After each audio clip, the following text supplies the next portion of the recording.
I asked my wife if she would ever cheat on me and her answer broke me. This was a month ago and I am still devastated.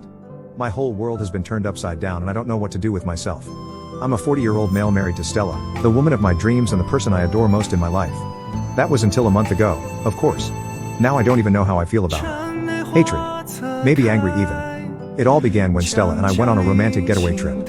Our lives have been hectic and we've been saving up for a trip, so we figured now was the best time to just leave everyone behind for a week. The trip was going perfect until day 3. Stella and I were at a restaurant and our waiter kept hitting on my wife. He paid so much attention to her, complimented her, even stared at her breasts. I felt so disrespected. But it got worse when Stella entertained this. She giggled at his comments and even touched his bicep when he flexed. This got me thinking about how easy it was for her to do all these things in front of me, as if it was natural to her. Later that night we were sipping wine on the balcony of our hotel room and I wanted to have a serious conversation. This had been on my mind all day, so there was no point in beating around the bush. I flat out asked her if she would ever cheat on me.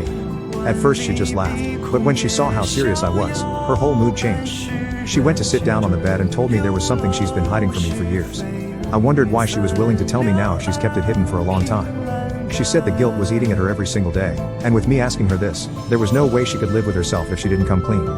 That scared me a lot already.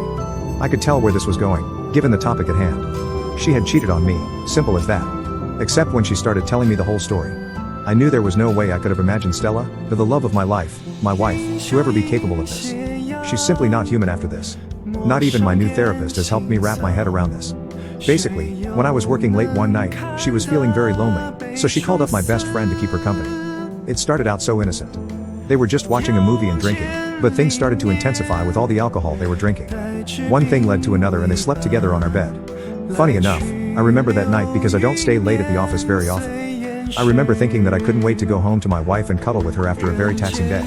I was just thinking of her, got me through that night, but here she was sleeping with another man. They were too intoxicated so they forgot to use a condom and he had the brilliant idea of finishing inside of her, which she was very happy about. But it doesn't stop there.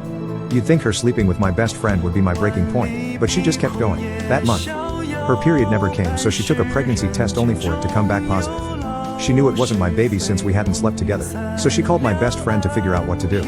He told her he was not going to raise a baby because fatherhood never interested him, so she could either throw it in the baby garbage or try to fool me into thinking that was my baby. But I wasn't that stupid. So she went with the first choice secretly. She went to get an abortion and she never told anybody before. I could see why she finally told me. I don't know how I could ever keep that secret for a week, let alone years, but that wasn't going to make me forgive her. She had ruined our vacation and we had 4 more days left. I put my blood, sweat and tears into getting the money that funded this vacation, so I wasn't going to waste it. I enjoyed the rest of the week without her. I couldn't even look at her or be in the same room as her during the plane ride back home. I just ignored her. There's no talking your way out of this one. I wasn't going to save this marriage because it was ruined. The second she texted my friend to go to her house, I was quick to file for divorce because the woman I fell in love with didn't exist anymore.